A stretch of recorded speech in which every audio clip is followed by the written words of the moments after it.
Welcome to Life Lessons from the Srimad Bhagavatam.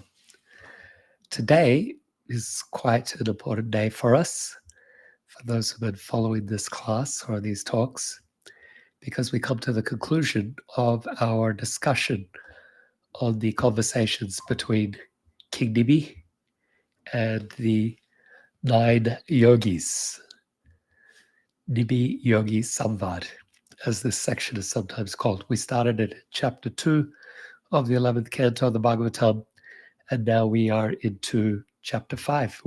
Today we'll conclude chapter 5. So it has been an ongoing discussion, 9 questions, and today is the final question. We'll conclude this section. I will chant some verses of invocation just to set the scene, and then we can dive in. Canto 1, chapter 2, verse 4. Narayanam namaskritya naram chaiva narotamam devim saraswatim vyasam tato jayam udhirayet. Before reciting the Srimad Bhagavatam, which is the very means of conquest, one should offer respectful obeisances unto the personality of Godhead, Narayana, unto Narayan Rishi, the supermost human being, unto Mother Saraswati, the goddess of learning, and unto Srila Vyasadeva, the author. Canto 1, chapter 2, verse 17. Shridvatam svakata Krishna, punyashravana kirtana, hridyantato stohya bhadrani, vidunoti suhritsatam. Krishna, the Supreme Personality of Godhead, who is the Paramatma, Supersoul in everyone's heart, and the benefactor of the truthful devotee, cleanses desire for material enjoyment from the heart of the devotee, who has developed the urge to hear his messages, which are in themselves virtuous when properly heard and chanted. And now verse 18. Nasta prayeshu abhadreshu dityam bhagavata sevaya bhagavati uttama shloke bhaktir bhavati neshtiki.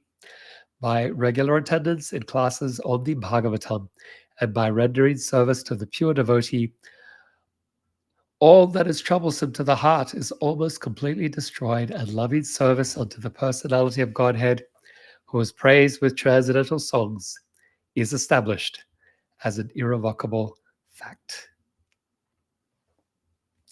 So welcome everyone. Let me acknowledge some of you who have joined. Shama Manjari is with us from South Africa. Welcome, Shama Manjari. Thank you for being here. Shri Gandharvika, my wife, joins us from New York City. Welcome, Shri Gandharvika. Abhiyatma Prabhu is with us from Christchurch, New Zealand. Great to have you with us, Abhiyatma. Kirtina, as always, with us from Norway. And then we have Nikunja with us from Auckland, New Zealand. Nikunja says that Danika is also with us. Excellent. School holidays there in New Zealand give Danika the opportunity to join these talks. Welcome to all of you. We also have friends on Instagram. Bhagavatam was the first to join there on Insta. We also have F. Backens joining us from Melbourne, Australia. Mary Manju, 2021. Genevieve Harrison, what an honor to have you with us. Joining from California, I assume. We have Abi with us, RF Mojde, and F. Backens says Felix from Melbourne. Welcome to all of you. So, as stated, we are continuing, we're going to conclude actually this conversation between King Nimi and the Navayogendras. 11th Canto, 5th chapter, verses 19 to 52. And as we discussed today, we'll come upon some very famous verses that you would have heard many times. You may even know by heart, either through your own effort or just by hearing it cited so many times. When Prabhupada spoke, he often quoted verses from the Bhagavatam, from the Bhagavad Gita and many other scriptures, it made his speaking more authoritative. Prabhupada would sometimes say, I am not saying, Krishna is saying. And he would cite the verse. Many years ago, a devotee at Bhaktivedanta Manor named Rohini Nandana, he made a book of all the verses that Prabhupada would frequently cite. And Indrajuna Maharaj carried this book with him everywhere. A small black book. He had his small black Bhagavad Gita, and then this one, the verses that Prabhupada quoted. And he would use it a lot in preparing his classes. In fact, he used it so much that the book ends had to be retaped over many times using gaff tape because they kept falling off. It was a book with a plastic, kind of a plastic rubber type cover, designed with printed on very, very thin paper and in a quite a small size so that it could be easily traveled with. But then in time, the ends of that book fell off repeatedly. Maturnath is with us. Oh, okay. Maturnath says he still has it. There you are. Maturnath joining us from Poland. Knows the book that I'm talking about. We also have Shamalaki with us joining from Chicago. Welcome to both of you. A great honor. So yes, he still has that book with the ends gaff taped onto it. And so there are some verses that Indrajuna Maharaj would quote very frequently, so much that I learned them not by study, but by hearing him quote the verses over and again in classes. Today we will be discussing one of those verses because it appears in this passage of the Bhagavatam, very, very famous verse. When I quote it to you, you go, oh yeah, that one. I know that verse. Even if you haven't studied it, you may very well know it by heart, verbatim, the Sanskrit. It's a verse that glorifies Sankirtan, particularly in Kali Yuga, and it also indicates the appearance of Chaitanya Mahaprabhu. So one thing that I really like is getting the context for where a verse appears in the Bhagavatam. I find it more helpful to know the context in which the verse was originally spoken. Then when you quote the verse, you can also expand upon it by describing the context in which it was originally spoken. For example, a very famous verse, Patram Pushpam Phalam Toyam. Krishna says, if you offer me with love, a leaf, a flower, fruit, or water, I will accept it. Very famously, it's in the Bhagavad Gita 9:26. But some of you will know, because you attend these classes regularly, this verse also appears verbatim in the Srimad Bhagavatam 1081:4. And what is the context? Sudama Brahmana offering some chipped rice to Krishna.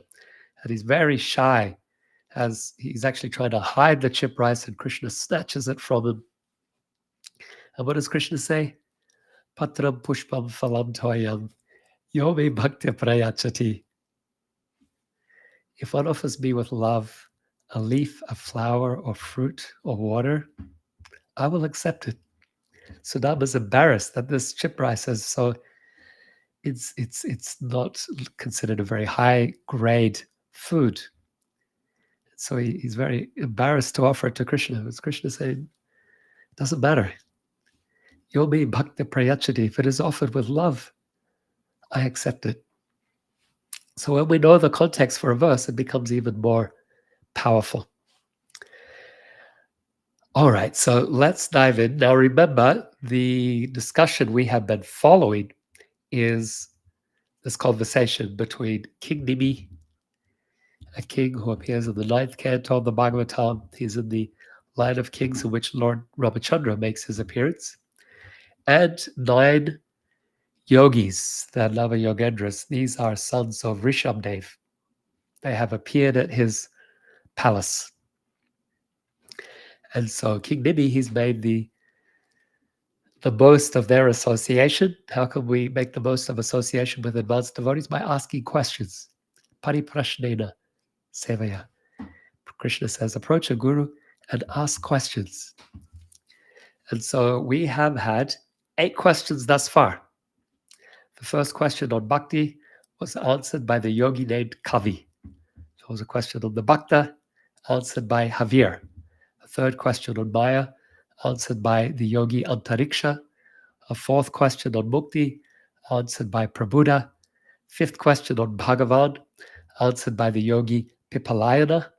Sixth question on Karma Yoga, answered by the yogi brother Avihotra. Seventh question on the avatars, answered by the yogi brother Drubila.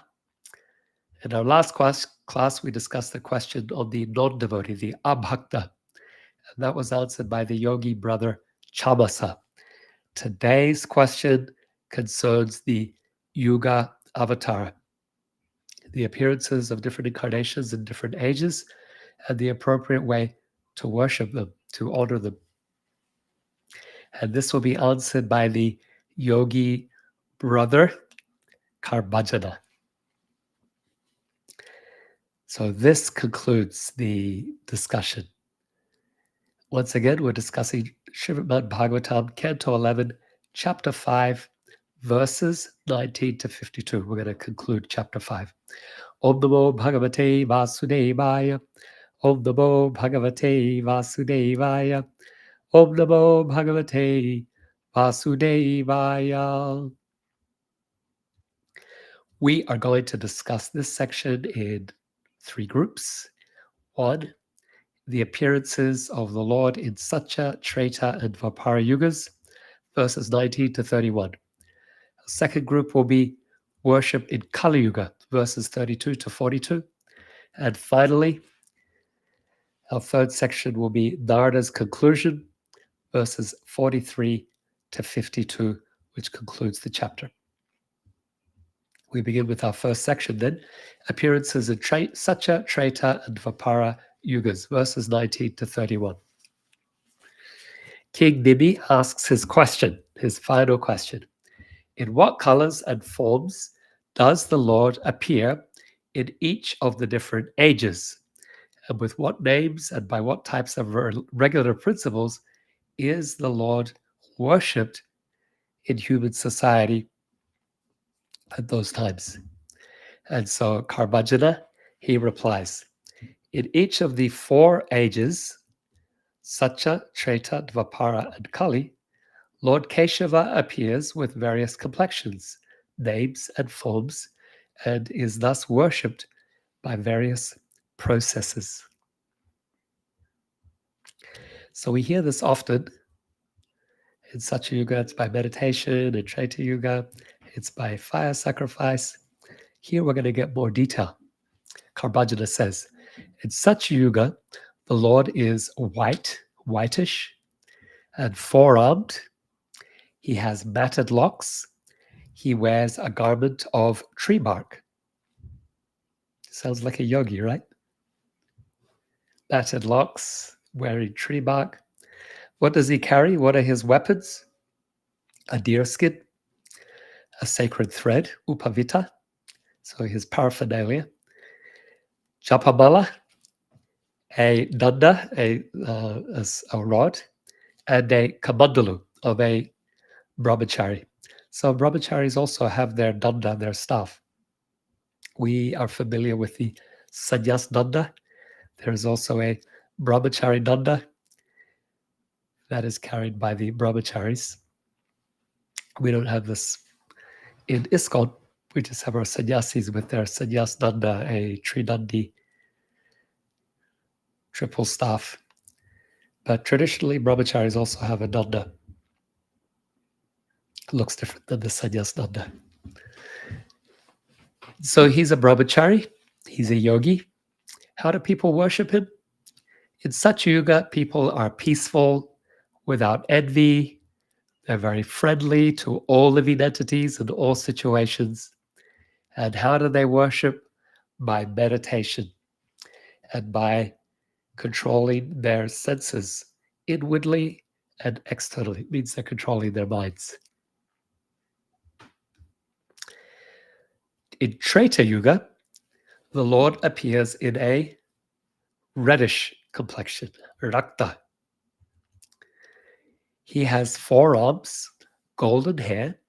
He wears a triple belt representing initiation into the 3 Vedas. He embodies the knowledge of sacrificial performance contained in the Vedas, Rig, Sama, and Yajur. What are his paraphernalia? It is the shruk and shru, the ladle and the spoon used for fire sacrifice. In Treta Yuga, people are fixed in Dharma, and they're very interested in achieving the absolute truth, who contains within himself all the demigods, and he's worshipped by ritual sacrifice as described in the Vedas. His names are Vishnu, Yagya, Prishnigarva, Sarvadeva, Urukrama, Vrishakapi, Jayanta, and Urugaya. Now, Dvapara Yuga. In Dvapara Yuga, Lord Keshava appears with a dark blue complexion. He wears yellow garments. His transcendental body is marked with the Srivatsa and other distinctive ornaments, and he manifests personal weapons. During Dvapara Yuga, people who desire to worship the Lord, who is the supreme enjoyer, worship him in the mood of honoring a great king, following the prescriptions of the Vedas and the Tantras. So, like deity worship, how we worship the deity is like honoring a great king with a throne and majestic paraphernalia, worship with a chabra fan and a peacock fan and other offerings. There are some mantras that the Bhagavatam gives for worshipping the Lord in Dvapara Yuga. Namaste Vasudevaya, Nama Shankarshanaya Cha, Pradyumnani Rudhaya, Tubhyam Bhagavate Namaha, Narayanaya Rishaye, Purushaya Mahatmane, Vishveshwaraya Vishvaya, Sarvabhutatmane Namaha. Obeisances unto you, Supreme Lord Vasudev, and in your forms of Shankarshana, Pradyumna, and Aniruddha. O Supreme Personality of Godhead, all obeisances to you. O Lord Narayana Rishi, O Creator of the universe, best of personalities, master of this cosmos and original form of the universe, O Paramatma, supersoul of all created beings, all homage unto you. Karbajana tells us, in this way, people in Dvapara glorified the Lord of the universe. And in Kali Yuga, people also worship the Supreme Lord by following various regulations of the revealed scriptures. Kindly now hear from me about this. So we're going to pause here and just reflect what we have discussed thus far. We see how the Lord is appearing in various forms in different ages and how he is adapting his appearances and modes of worship according to the capabilities and character of people at different times. Through this, his purpose is always one. It's to guide humanity, to remind us that he is always with us. He's always present and accessible, regardless of the time, regardless of the circumstances. And by aligning our activities with these teachings in each age, I mean, essentially, they're changing, but there's something that's constant in all of this. It's Krishna, and it's our relationship with Krishna that we cultivate through devotional practices. The names may be varied in their emphasis. The process might appear to change, In such a yuga, they're worshipping the deity within the heart by meditating on the Lord within the heart because they can. In Treta Yuga, they're still very disciplined. They're able to invoke the deity within the sacred fire.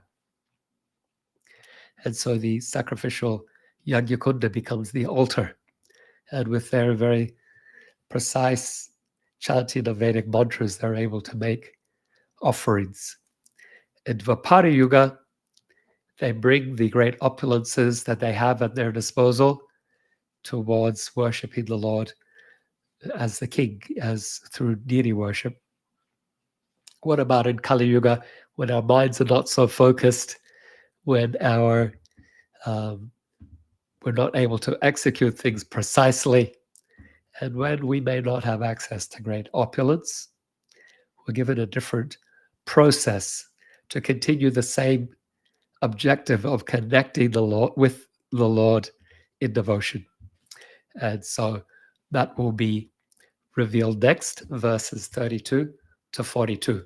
Karbajana says, and this is a very, very famous verse, 11:5:32. If you know the verse, chant with me. There's one Indra Maharaj cites in almost every class. Krishna Varnam Tvisha Krishnam Sango Pangascha Parshanam Yagnai Sankirtana Prayar Yajantihi Sumeda Saha. In this age of Kali, intelligent persons perform the congregational chanting of the holy names to worship the incarnation of the Lord, who constantly sings the names of Krishna. Although his complexion is not blackish, he is Krishna himself. He is accompanied by his associates, servants, weapons, and confidential companions.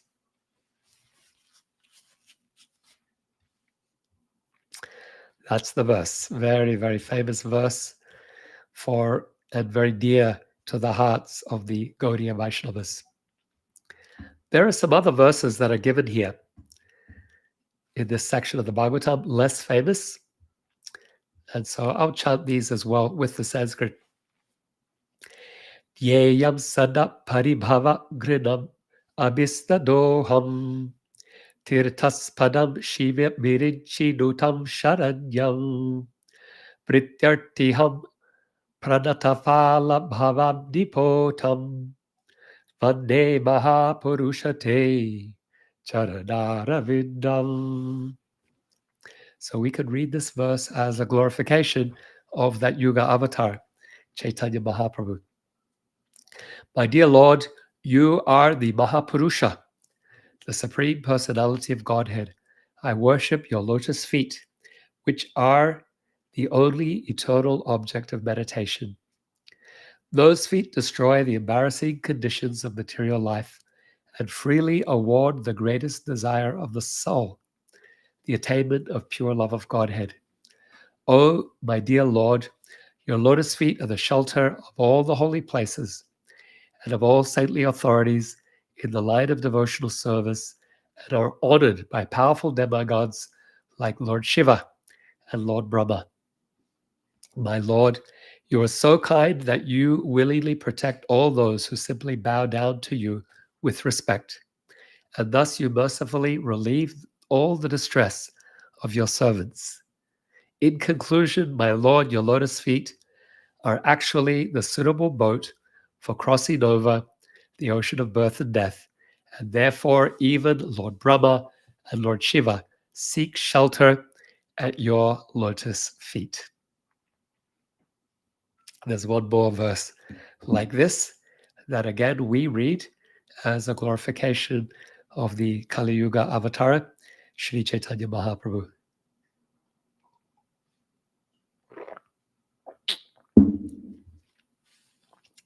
Tyaktva sudushtaya suresh pita rajya lakshman dharmishtarya vachasa yad agod aranyam maya brigam daitaya ye pisitam abadhad Vande Mahapurushate Charanara Vindam. O Mahapurusha, I worship your lotus feet.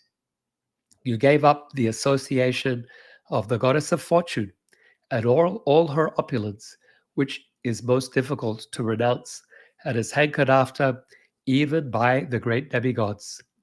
Being the most faithful follower of the path of religion, you thus left for the forest in obedience with a Brahmana's curse.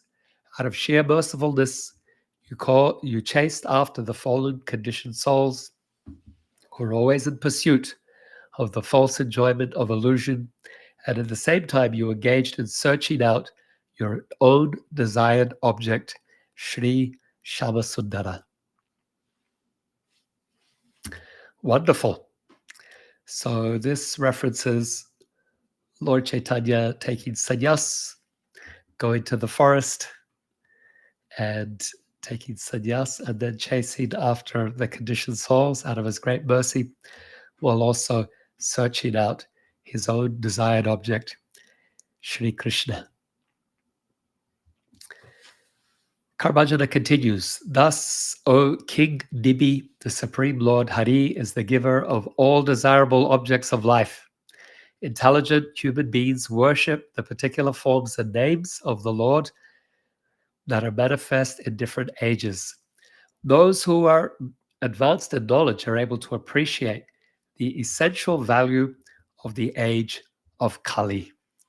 Such enlightened persons worship Kali Yuga because in this fallen age, all perfection of life can easily be achieved by performing Sankirtana. Indeed, there is no higher possible gain for conditioned souls forced to wander throughout the material world than the Supreme Lord's Sankirtan movement, by which one can attain supreme peace and be free from the cycle of repeated birth and death. The inhabitants, you might have heard this before, the inhabitants of such a yuga and other ages eagerly desire to take birth in this age of Kali, since in this age there will be many devotees of Lord Narayana. These devotees will appear in different places, but will be especially numerous in, Bhagavatam says, South India. O Master of men, in the age of Kali, those persons who drink the waters of the holy rivers of Dravida Desh, such as Tamrapani, Kritamala, Payashvani, the extremely pious Kaveri, and the Prachi Mahanadi, will almost all be pure-hearted devotees of the Supreme Personality of Godhead, Vasudeva. O King, one who has given up all material desires and who has taken full shelter of the lotus feet of Mukunda, who offers shelter to all, is not indebted to the demigods, great sages, ordinary living beings, relatives, friends, mankind, or even the forefathers who have passed away. Since all classes of living beings are part and parcel of the Lord, one who is surrendered to his service has no need to serve others separately. One who has taken full shelter of the lotus feet of Hari, the Supreme Lord, is very dear to the Lord. If such a surrendered soul accidentally commits a sinful activity, the Lord who is situated in the heart takes away the reaction to such sin. Okay, so we will pause here and reflect. And what will we reflect on? Our good fortune. How fortunate are we to be living in this age of Kali? Generally, we describe how Kali Yuga is difficult. Elsewhere, the Bhagavatam says, Kaler dosha nidhe rajan astiyeka mahadgunan. Sukadeva Goswami tells Parikshit Maharaj, this age of Kali is an abode, an ocean of inauspiciousness. Another verse that Arjuna Maharaj likes to cite. But there's one good quality. Kirtanad eva krishnasya mukta sangha param brijit. The one good quality of Kali Yuga, despite all its faults and challenges, is that just by chanting Krishna's holy name, one can achieve the supreme perfection. Sukadeva Goswami goes on to say that whatever benefit was achieved in Satya Yuga by meditation, in Treta Yuga by fire sacrifice, and in Dvapara Yuga by deity worship can be achieved in Kali Yuga just by chanting the holy names. So, what great fortune do we have? We also learned here how the demigods are lining up to be able to have the opportunity to take birth in Kali Yuga and join the Sankirtan.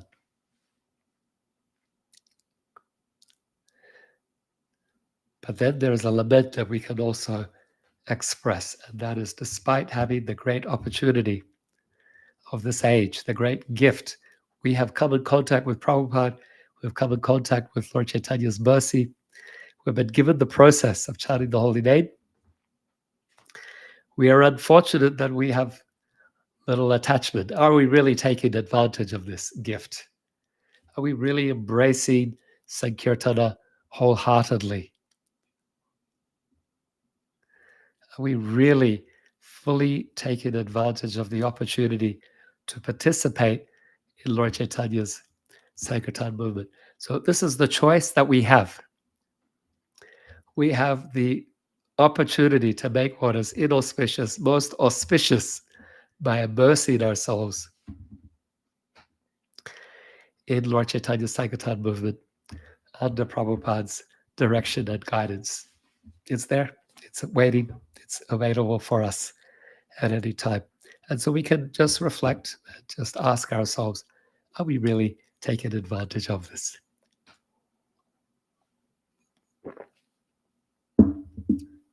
We're going to go to the third section of this discussion, which is also the conclusion of Nimi's conversation with the 9 Yogendras, verses 42 to 43 to 52. Narada Muni now speaks.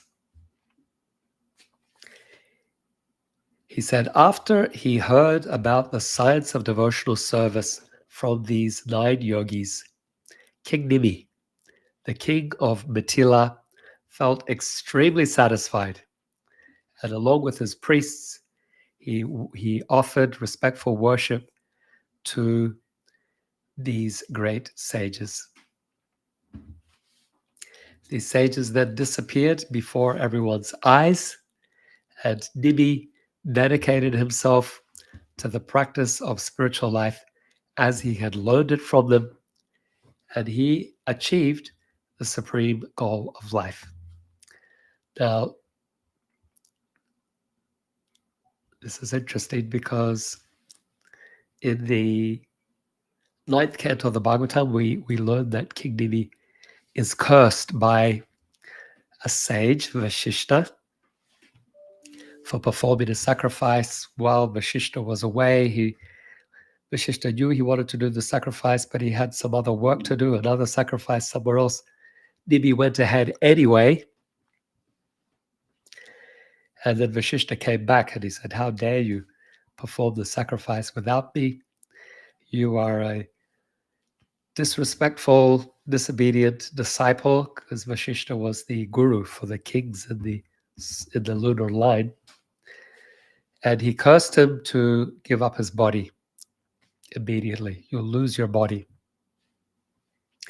And then the demigods, they wanted to help Nimi by giving him another body. But Nimi said, oh, I don't have any need. I'm not my body anyway. And so he just took the opportunity to dedicate his mind, his focus on Krishna, and he was able to achieve the supreme. And so here, Narada Muni tells us, after hearing these instructions, Nimi was able to apply what he had learned to practice devotional service, and free from all material attachment, he was able to attain the supreme. So the curse by Vashishta must have come in the meantime.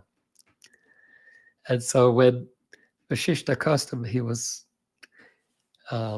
not disturbed, and he was able. It says unusual in the Bhagavatam because in the Bhagavatam, when someone curses, that curse, it has its effect. Pariksit Maharaj was cursed to die in 7 days, and that's the whole context for the Bhagavatam being spoken. But here we see through the power of devotional service, Dibi was not actually touched by the curse. And by the mercy of applying what he learned from the Yogendras, he wasn't touched by the curse, and he was able to achieve the supreme. So that's also an opportunity for us because we've been privy to their discussion.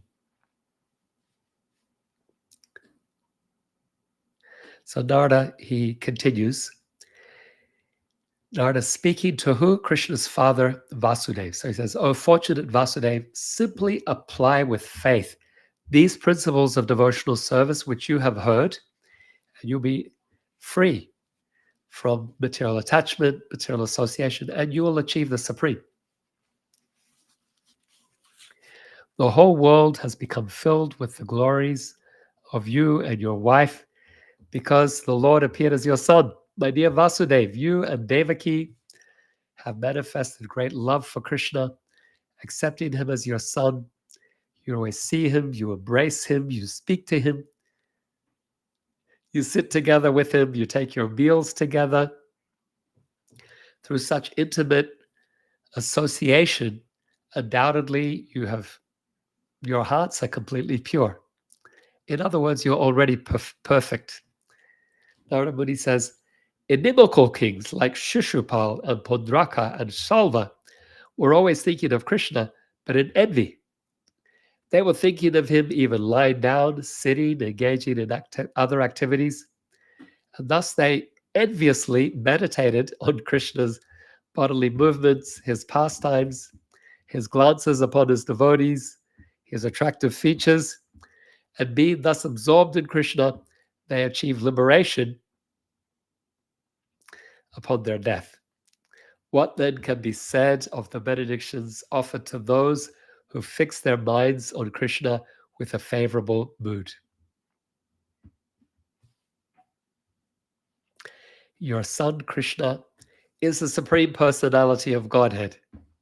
He's concealed his opulences and outwardly appears as a human. He's descended to kill demons who are a burden of the earth and to protect the saintly devotees. However, we see that both the demons and the devotees are liberated by his mercy. Thus, his transcendental fame is spread throughout the 3 worlds. So that's how Narada Muni's concluded his discussion, his description of the conversation between Nimi and the 9 yogis. Sukadeva Goswami, he has some concluding words for you and I. He says, having thus heard this narration, the fortunate Vasudeva was struck with wonder. Thus he and his blessed wife Devaki gave up all illusion and anxiety and were able to fix their minds in Krishna without any doubt. Now Sukadeva Goswami has a blessing for you and I. He says, anyone who meditates on this pious historical narration with fixed attention will purify themselves of all contamination in this very life and achieve the highest spiritual perfection. That's a blessing that is given to us by the mercy of Sukadeva Goswami. So we can pause and reflect as we come to the conclusion of this chapter. And just remember once again the context for this conversation between Nimi and the 9 Yogendras. As we come to the conclusion, we can remember how it all began. We've been discussing over many weeks. It started with a question from Vasudeva to Narada Muni. He asked, how can we fully attain peace and liberation from the cycle of birth and death? And to respond to Vasudeva's inquiry, Narada Muni recounted an earlier exchange between King Nimi and these 9 yogis, the 9 yogendras, yoga indras, kings of yoga, and their conversation about different aspects of spiritual life, liberation, the devotee, devotional service, the Lord, freedom from the cycle of birth and death, the different avatars, and so on. The non-devotee. The power of Maya was also discussed. And so here Narada now brings it to a conclusion, and in his conclusion, there's his take-home message. What are we to understand from all of this? That true freedom from birth and death lies in fixing your mind and your heart on Krishna through devotional service. And he emphasizes his point with some maybe radical or provocative statement. He says, even those who remember Krishna with enmity or envy, even they are purified. What to speak if you fix your mind and heart in Krishna with devotion? And so this is the key teaching from everything that the Yogendras have said to Nibi. Narada extracts this conclusion that by embracing devotional service, we can transcend the material world and achieve the ultimate goal of life, our connection with Krishna. So again, we can just pause. What are we going to take from this? How are we going to benefit from studying this exchange between Dibi and the Yogendras, or between Narada and Vasudeva? Or there's another context here. It's being described by Sukadeva to Parikshit Maharaj as well. In the final days of his life, he had 7 days, but we're in the 11th canto. So we're down to the last day, we can say, of his life, where Sukadeva Goswami is telling him about this conversation between Narada and Vasudeva, or Nibi and the Yogendras. So yeah, what are we going to take from this? Are we prepared to apply what we have learned? Are we dedicating ourselves wholeheartedly to this process of remembering Krishna, fixing our mind and hearts upon him? And today we're given some hint how, particularly in Kali Yuga, this can be done through Sankirtan. So let's conclude with a prayer that is also our summary. Beloved Krishna, you who walk through the ages in myriad forms, guiding us with your eternal grace. In every yuga, you reveal yourself according to the hearts of the people, reminding us that you are always present, always near.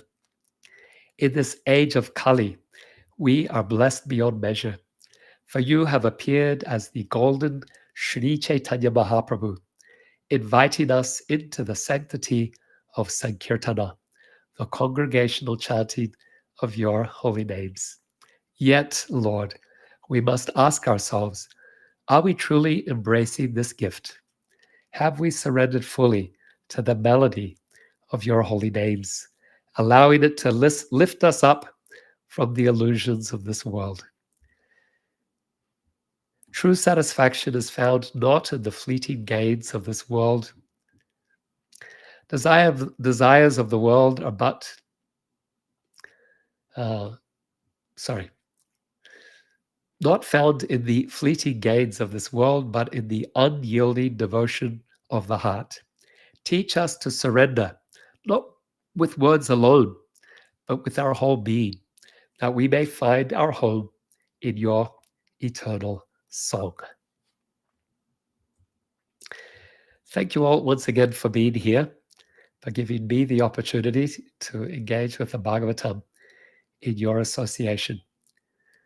I hope you find it beneficial. I believe you do, because you keep coming back. And in doing so, you also benefit me, because I get purified by studying the Bhagavatam preparing to speak and then sharing with you. So I'm so grateful for your mercy upon me, your association.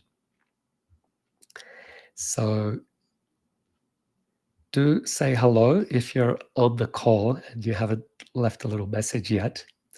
Shama Lucky in Chicago says, I appreciate so much when you tell stories about Srila Gurudev. And that's in response to the story I shared at the very beginning about Indrajita Maharaj and his verse book that Maturnath says he still has.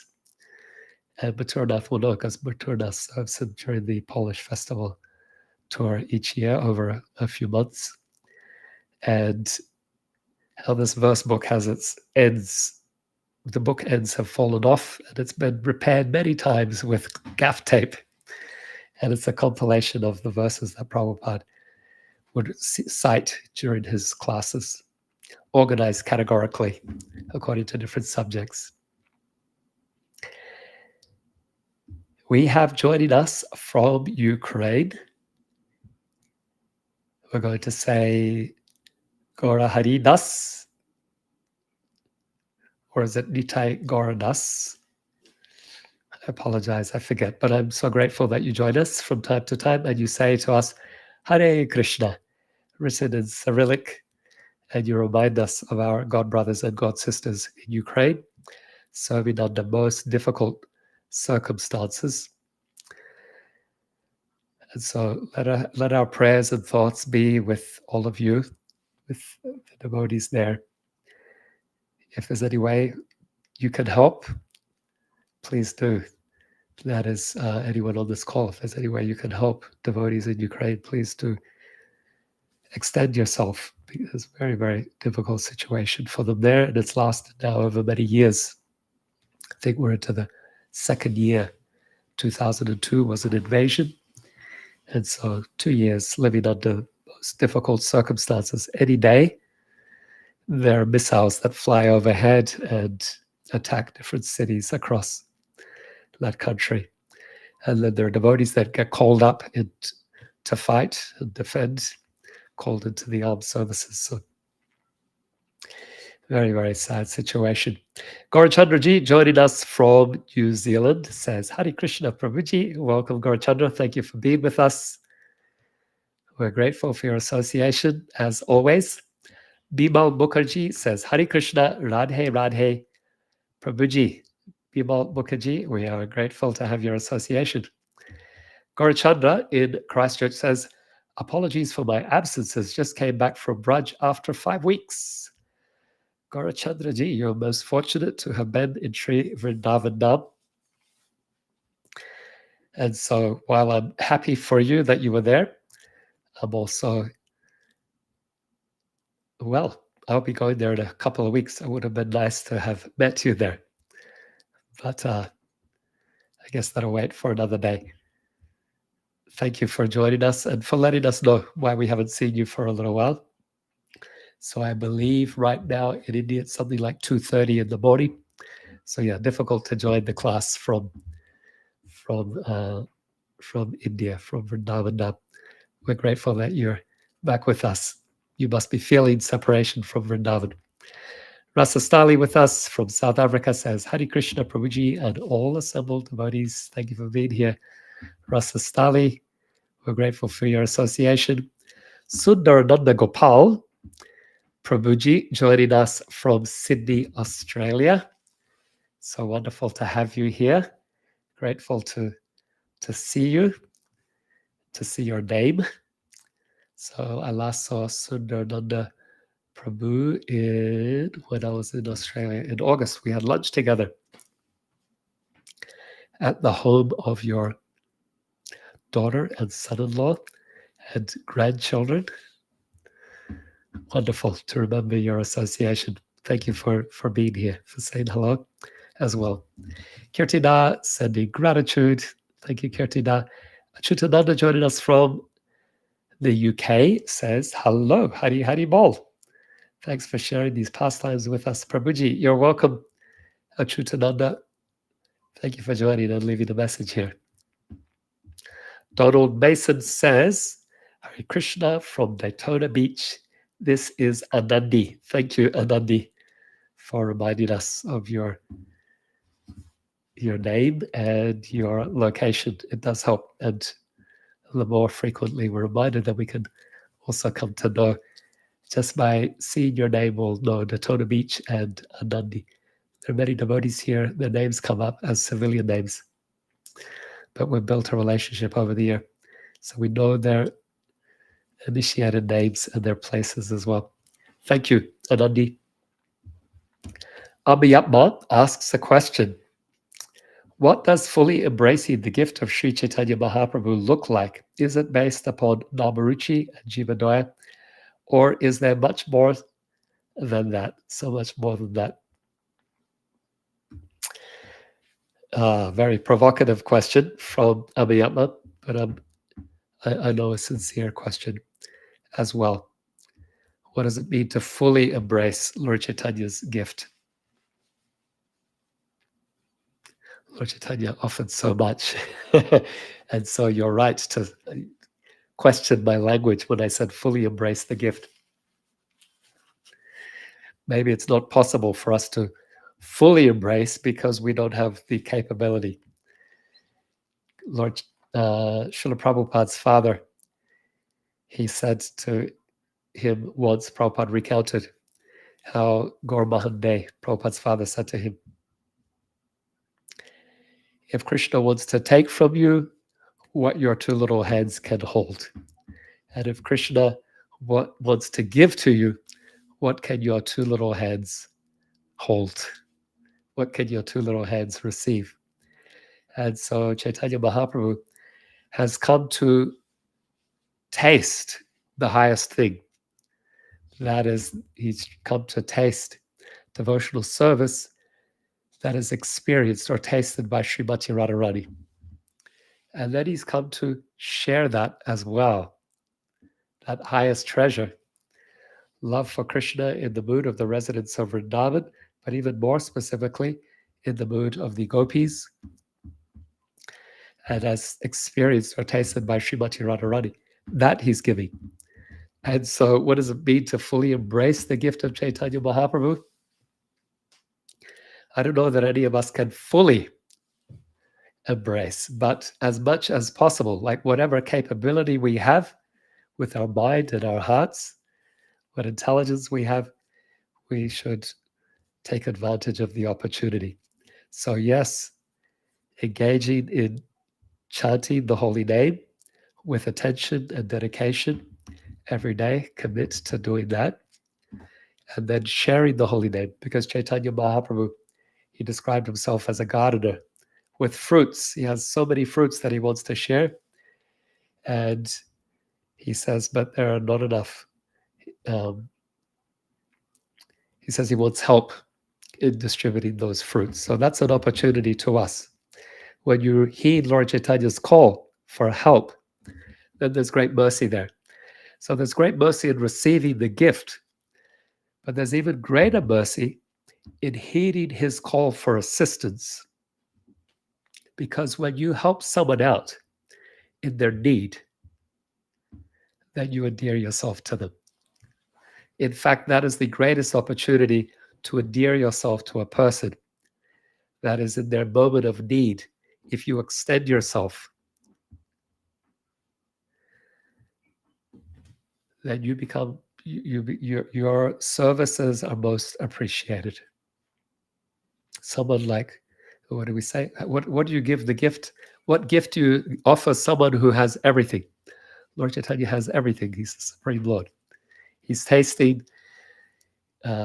He's not only the Supreme Lord, but he's the Supreme Lord in the mood of his dearest devotee, Srimati Radharani. So he's tasting that highest bliss, that highest treasure. But then he's expressing a need. Help me. Help me to distribute this treasure to others. And there's our opportunity. So companies, they can win loyalty through their customer service, particularly in their customers' need, in their customers' difficulty. And let's say you purchase a computer, but you don't just purchase the computer, you purchase that company's warranty or guarantee. Now, if you go to the company when your computer is facing some difficulty, or your car, or whatever it is, whatever works for you, and they extend themselves to repair your computer or car or jewelry or whatever it is, they will win your loyalty and trust because they respond in your moment of need. Or a friend who comes to your aid in a time of difficulty, that becomes a dear friend, someone that you really trust and value, and you're looking for an opportunity to pay them back or to reciprocate. So if we heed Lord Chaitanya's call to assist him, then we receive great mercy. We become an instrument. Even though we're not qualified, we become his instrument in sharing mercy. And through that flow that can be there through us, we get purified at the same time. So there's another need that Lord Chaitanya has, and that is he's in Vipralamba Bhav. He's Krishna in the mood of Srimati Radharani, experiencing this ecstasy that is also painful of viraha, of separation. And so devotees like Swarup Damodar and Ramanandarai, they would sing to him in those times, and they would pacify his heart. So this is more esoteric. But if you sing Nam Sankirtan to Chaitanya Mahaprabhu when he's feeling viraha, you can also you can endear yourself to him. All right. So yeah, a very profound question, Abhiyapa. I've offered some thoughts, but they are by no means all-encompassing. There is no answer, I don't think, that can give full justice to that question. It's a wonderful question. Thank you very much.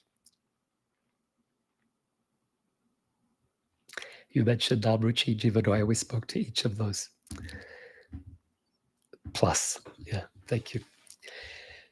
Okay, Shabalaki says, Kali Yuga is such a challenge, but at the same time, we get this highest nectar of the Mahamantra. I wish you could do more classes on Mahamantra and holy names. Yeah, okay, we're taking note, Shabalaki, of that request. We will we'll see what opportunities are there. We're going through the Bhagavatam systematically, so that is a commitment that I have. We want to complete to the 12th canto, but we'll keep in mind this request of yours as well. Thank you very much. Shama Manjari says, thank you, Prabhuji, for this beautiful class. Appreciate it. Thank you, Shama Manjari, for your encouragement. Bhagavatam has a question. Bhagavatam says, Prabhuji, the characteristic of Kali Yuga avatars can essentially be boiled down to adaptability. Do they adapt to the conditions of the specific age, or do they set the conditions of a specific age? Okay, good, yeah. Of a specific instructional purpose. So yeah, good question, Bhagavatam. So the ages, Satyatreta, Dvapara, and Kali, they have their nature, their characteristics, or their flavor, their quality, like the seasons: winter, summer, winter, spring, summer, and fall or autumn. They have their quality, they have their character, and they're in a cycle. And so we can anticipate what the weather will be like, what the conditions will be like during these different seasons. In the same way, you can anticipate what the conditions will be, the nature of human society, their qualities will be in these different ages. And so to match the character of people in different ages, or responding to the character of people in different ages, then the Yuga-Avataras are appearing and giving the processes by which the people of these ages can be delivered. And so these Yuga-Avatars, then we can say they appear also in a cycle, and it is scheduled. I think in the second canto of the Bhagavatam, one of the chapters Prabhupada translates as scheduled incarnations. They come according to a schedule because there is a rhyme and a reason to history. History repeats and it rhymes. And so there we are. The different avatars appearing in the different ages with a regularity and a rhyme. And this is not only happening on the earthly planet, but happening in other realms as well. Thank you, Bhagavatam. Hopefully that answered your question. Very good question. Binal Patel says, Hare Krishna, Prabhu from London. Thank you for being here, Binal. I remember meeting you. So nice to have you join us here.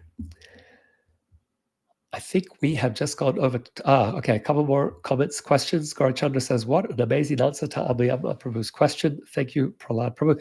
It was an amazing question, so all credit to Abhiyama there. Abhiyama says, thank you for your beautiful answer, Prabhu. And Shamalaki says, so everything is predestined. Okay, so that's a question. Is everything predestined? Things are not. Okay, there is a yeah, okay. So the seasons, they happen according to their cycle, and we can anticipate every year there will be a winter and a summer and a spring and a fall. That is, in a sense, predestined. Within those seasons, you still have choices. Where are you going to go for your summer? What are you going to do during the winter? What are you going to do during the spring and the fall? The conditions will be similar, and but you still have free choice how you are going to act within those conditions. So yes, there is predestination. Within predestination, there is also free will. And in Vedic philosophy, these two things are working together. Cycles of destiny, and within those cycles of destiny, that rhyme, and there is a rhythm, and there is a harmony. We also have our free will as well. So yeah, I think that's a continuation of that question. Thank you all very much. We're grateful for your association. I wish you well. I wish you health. I wish you happiness. I wish you loving relationships with devotees. May you deepen your taste for hearing and chanting Krishna's holy names, the great gift that is given to us by Kali Yuga-Avataras Sri Chaitanya Mahaprabhu. May you deepen in your appreciation for hearing, discussing Srimad Bhagavatam in the association of devotees. May you deepen your appreciation for the Lord's appearance in our lives as Sri Vigraha, the deity who accepts our services to cook, to dress, to clean, and so on, to make our homes temples. May you deepen your appreciation for the dhams, those places where Krishna's pastimes are performed. They have an effect of purifying our hearts, purifying our souls.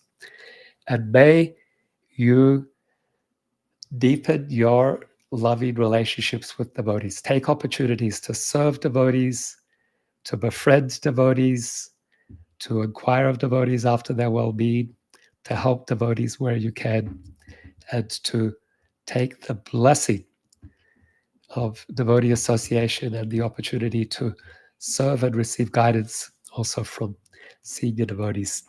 Through these practices, may your heart soften and overflow with love that moves you to share the treasures of bhakti with others as well. Grantaraj Srimad Bhagavatam ki jai, Srila Prabhupada ki jai, Samaveta Bhakta Vrinda ki